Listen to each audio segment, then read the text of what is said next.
Hello, welcome to another video, and today I'm going to walk through my Berserker Stabbermancer build. I don't know which, class to mainly call it. We use the majority of the Berserker tree, and it's a Berserker level character, but I use a Stabbermancer action skill, so it's a Frostshiver build. And this particular Frostshiver build is giving me the fastest clears for a non-companion build that I've personally seen, and it just kinda melts. It's quite disgusting. So my first normal Chaos 20 run was 7 minutes and 27 seconds. Okay, I got Lechance, but, you know, very, very good.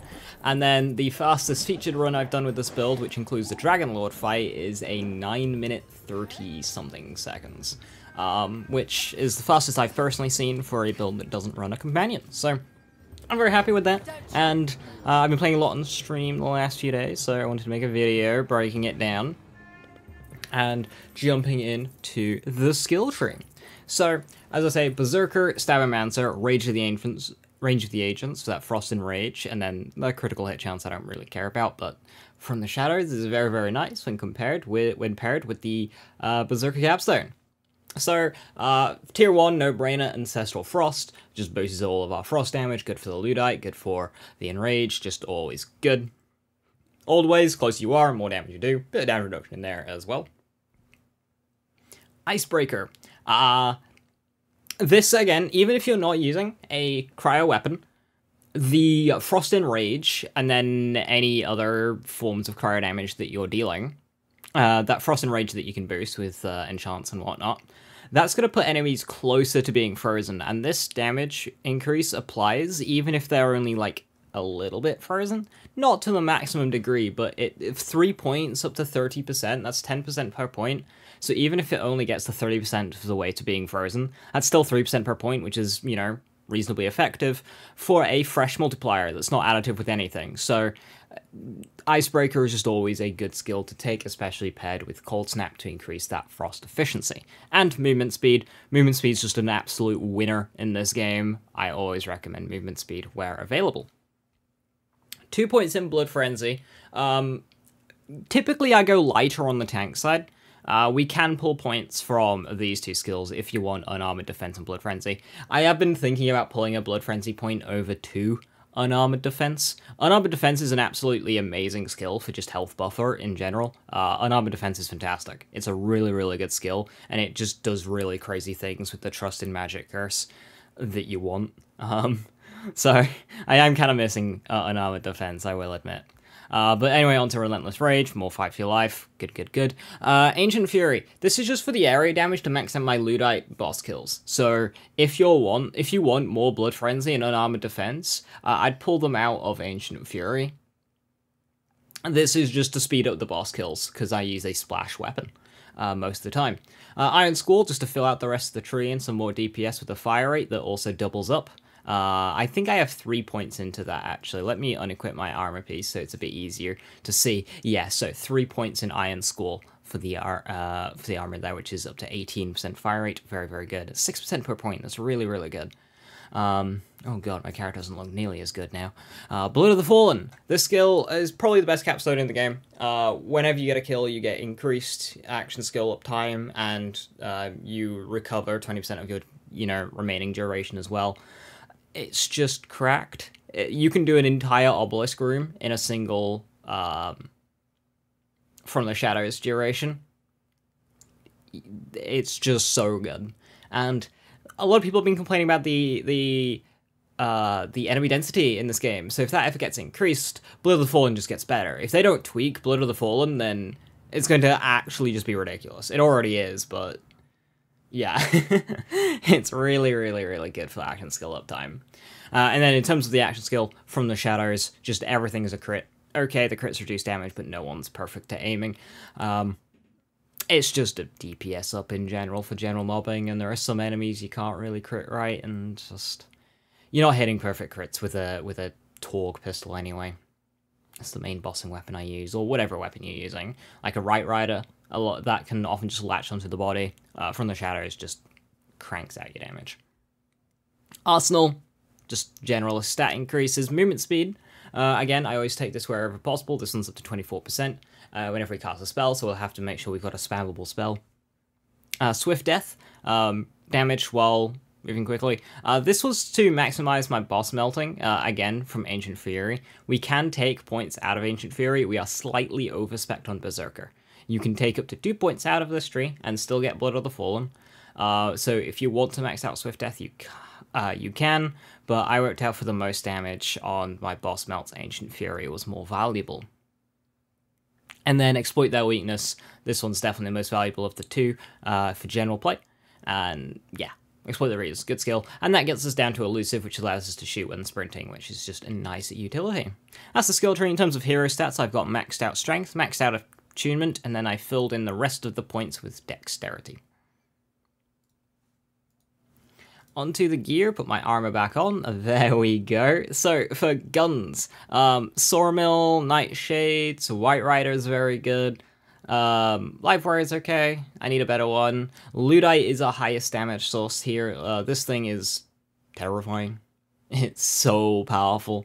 All the boss melts and stuff, and elite rooms, this thing will just melt. And for general purpose, of course, liquid cooling. But obviously, when you make a build that, you know, maximizes using guns, it isn't just liquid cooling damage. If you don't want to use a liquid cooling, you can use anything you want.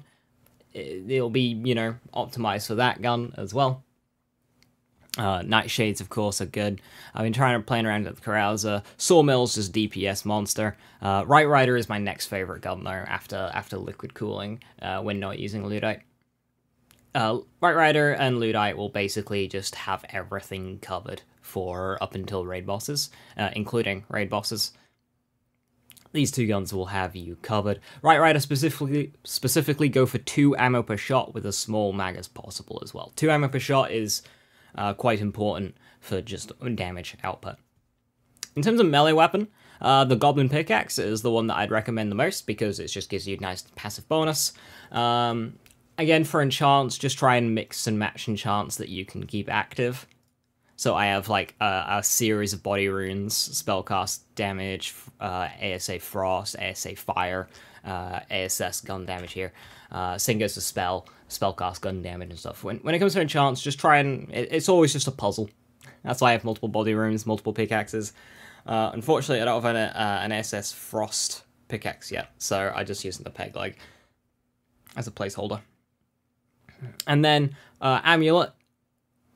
Like I said in my sticky weapon video, mag size boosts for the Ludite, you need up to 40% between myth rank. This is my myth rank, by the way, to show it. I have not taken any capped perk beyond 20.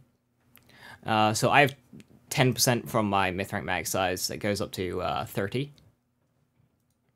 If you get up to 40% total, you can get 7 shots in the Ludite, which is 3 shots fired.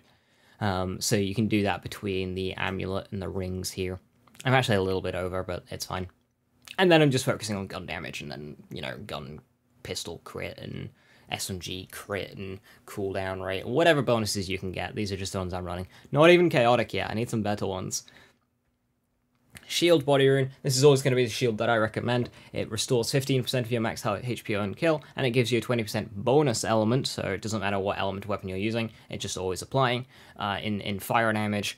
Body rune's just fantastic. I find Cursed Wit annoying. A balancing nightmare, like why is it 100%?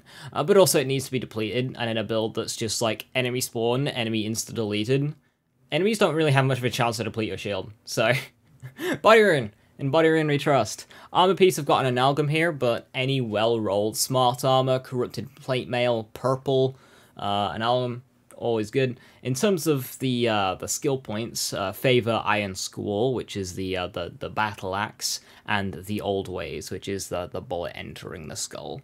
The follow-up point from Stabbermancer, don't really care for that one. It's a burst stabber.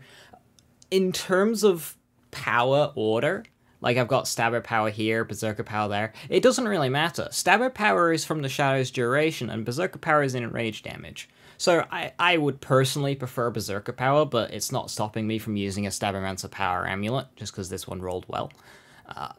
It doesn't really matter which power you go towards, both are providing plenty. And then, finally, for the spell, Arcane Bolt. In Arcane Bolt we trust. One of my favorite spells in the game. It's got a 5.7 to 6.3 second cooldown, and if you hit a crit with it, it just gives you a chunk back. It can give you up to a 1 second cooldown if you just hit crits. Yeah, it's just the most spammable spell in the game for enchants. With From the Shadows up, it can one-tap basic ads as well. Not a main draw for it, but it's just so spammable, it's good for just activating spell effects, so fan of it. Other ones is Glacial Cascade. Glacial Cascades is very spammable, does decent damage as well. Just spammable spells, really. The basic Arcane Bolt. Not Arcane Bolt. What am I missing? The Cloud Burst, you know, the lightning strikey one that's got like an 8-second cooldown and 4 charges. It's completely escaped me. You can run that as well. I ran it on my Clawbringer build. Completely escaped me. So yeah, that is this build. It's what I've been doing my speedruns on. I can get a 9,500 crystal run in about 15 minutes, which is very efficient. Fan of that, so yeah, lots of power, quite glass cannony, but I've managed to do the full 4 raid boss run. We'll have videos on that soon. Yeah, fantastic build, lots of damage, lots of movement speed as well. You are flying around the map. Yeah, if you got any questions, be sure to ask. Hopefully I covered everything. I think I did. Show the myth rank skills, hero points. Yeah. Cool. So yeah, have a wonderful rest of the evening, stay safe, stay awesome, I'll catch you next time. Bye-bye.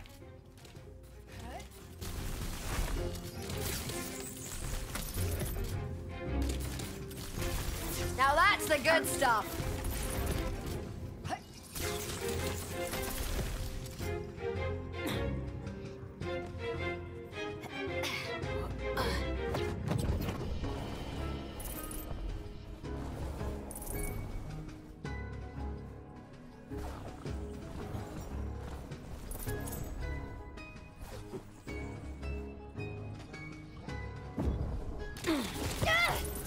If I'm here, my foes are there.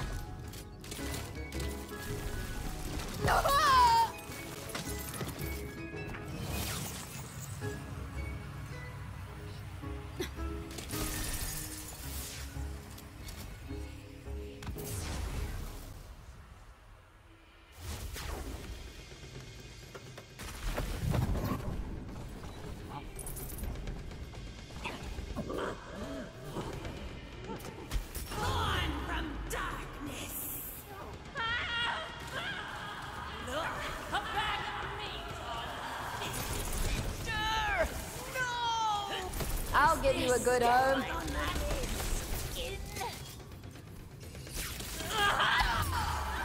The better fighter won. I always do. Spells are spent.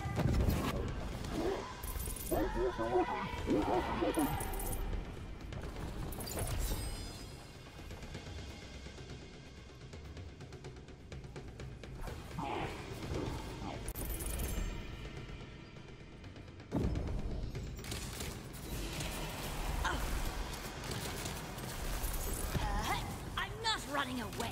I'm slithering in the other direction.